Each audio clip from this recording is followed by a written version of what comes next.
এখানে leading entry কোনটা my dear students? এটা, তাই না? দেখো তো এই লিডিং এন্ট্রির নিচের সবগুলা কি 0? তাহলে 3 নাম্বার কন্ডিশনকে স্যাটিসফাই করলো? All entries below a leading entry are 0? না, এই লিডিং এন্ট্রির নিচে সব 0 হয়নি। এই লিডিং এন্ট্রির নিচে কি এখানে কি 0 হওয়া উচিত না? হয়েছে? হয়নি। সুতরাং মাই ডিয়ার স্টুডেন্টস এটা হবে না। তার উপর আবার কি দেখো, এখানে আরেকটা সমস্যা আছে। 2 নাম্বারটাকেও মানে নাই। কিভাবে দেখো? 2 নাম্বারটা বলছে যে এটার যে লিডিং এন্ট্রি তারপরে যে রো আছে সেখানে লিডিং এন্ট্রিটা ডানে থাকতে হবে, ডানে আছে। কিন্তু এখানে লিডিং এন্ট্রি হচ্ছে 1, এটা নন জিরো না? এই 1টা কি ডানে আছে? এই 3 এর ডানে আছে? ডানে থাকাও সম্ভবও না, বাট ডানে কি আছে? বামে আছে। মাই ডিয়ার স্টুডেন্টস, তার মানে এটা 2 নাম্বার কন্ডিশনকেও স্যাটিসফাই করে না। ঠিক আছে? আবার যেহেতু 1 এবং 2 দুইটাকেই স্যাটিসফাই করে না, সুতরাং আমরা এখানে বলবো যে এটা কি? এটা একটা কি উদাহরণ বলো? এটা একটা it's not a example, it is not an example of row echelon form. চলো আমাদের 1 নাম্বারটা গেল। এখন আমরা আরো কিছু প্রবলেম দেখি। এখন আমরা হচ্ছে 3 নাম্বার ম্যাট্রিক্সটা দেখব।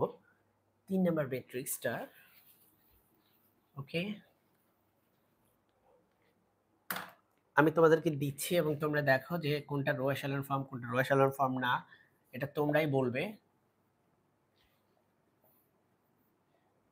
আমি এক্সাম্পলগুলো একটু বানায় নিয়ে আসছি, আগে থেকে একটু ভেবে নিয়ে আসছি যাতে হচ্ছে তোমাদেরকে দিতে পারি। এখন দেখো তুমি বলো যে এটা কি রো এশালন ফর্ম? কি মনে হয় তোমার? কি মনে হচ্ছে তোমার? পজ করে তুমি ভাবতে পারো এবং তুমি কমেন্টে আমাকে জানাতে পারো। মাই ডিয়ার স্টুডেন্টস, এটা রো এশালন ফর্ম। উত্তর হচ্ছে ইয়েস। কিভাবে দেখো? ফার্স্ট লিডিং এন্ট্রি হচ্ছে এটা, এটা হচ্ছে এখানে একটা লিডিং এন্ট্রি, আর এখানে কোনো লিডিং এন্ট্রি নাই, এখানে সব 0। দেখো তো সব 0 গুলোকে কোথায় রাখতে হয়? সবচেয়ে নিচে, তাই তো আছে। প্রথম কন্ডিশনকে মানে। সেকেন্ডটা বলছে দেখো এটা যে লিডিং এন্ট্রি আর সেকেন্ড রো লিডিং এন্ট্রি, দেখো তো ডানে আছে না? এই লিডিং এন্ট্রিটা হচ্ছে যেখানে আছে এখানকার লিডিং এন্ট্রিটা ডানে আছে, তার মানে ঠিক আছে। তারপরে থার্ডটা বলছে all entries below a leading entry are 0। দেখো এই লিডিং এন্ট্রির নিচে দুইটা এন্ট্রি 0, এই লিডিং এন্ট্রির নিচের একটা 0, সুতরাং এটা একটা রো এশালন ফর্মের উদাহরণ। চলো আমরা নেক্সট এক্সাম্পল দেখব। নেক্সট এক্সাম্পলটা আমরা এখানে দেই, 4 নাম্বারটা। ঠিক আছে? 4 নাম্বার এক্সাম্পলটা হচ্ছে 1 0 2 0 1 3 0 0 1। কি মনে হয়? পজ করে ভাবো, এটা কি রো এশালন ফর্ম নাকি রো এশালন ফর্ম না? দেখো মাই ডিয়ার স্টুডেন্টস, প্রথমেই দেখো তোমাকে এখানে কি কোনো 0 কোনো রো আছে? না, এমন এখানে কোনো 0 রো নাই। সুতরাং যেহেতু এখানে 0 রো নাই, সুতরাং ফার্স্ট কন্ডিশনে কোনো প্রশ্ন আসবে না। লিডিং এন্ট্রি কারা? মাই ডিয়ার স্টুডেন্ট, দেখো এটা হচ্ছে লিডিং এন্ট্রি এবং এই লিডিং এন্ট্রি, এখানে আরেকটা লিডিং এন্ট্রি আছে, এখানে আরো একটা লিডিং এন্ট্রি আছে, তাই না my dear students? Leading entry এবং দেখো অল এন্ট্রিজ বিলো এই লিডিং এন্ট্রি। আচ্ছা, তার আগে বলো যে প্রত্যেকটা লিডিং এন্ট্রি কি ডানে আছে কিনা? দেখো তো প্রথম রোয়ের থেকে দ্বিতীয় রোয়ের যে লিডিং এন্ট্রি সেটা ডানে, তৃতীয় রোয়ের লিডিং এন্ট্রি আরো ডানে, সুতরাং 2 নাম্বার কন্ডিশনকে স্যাটিসফাই করে। 3 নাম্বার কন্ডিশন হচ্ছে কোন একটা লিডিং এন্ট্রির নিচের সব এলিমেন্ট 0। হ্যাঁ ঠিক আছে। এই লিডিং এন্ট্রির নিচে সব 0। হ্যাঁ ঠিক আছে। এই লিডিং এন্ট্রির নিচে তো 0 থাকা সম্ভব না, কারণ আর কোনো রো নাই। সুতরাং এটা হচ্ছে রো এশালন ফর্ম। এটাও কিন্তু রো এশালন ফর্মের একটা এক্সাম্পল।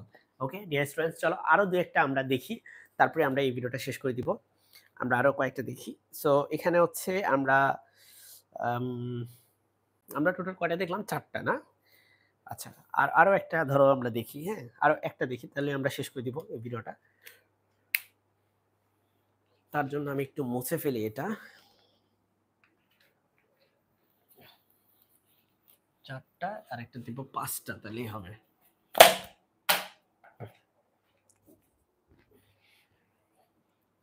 আর একটা হচ্ছে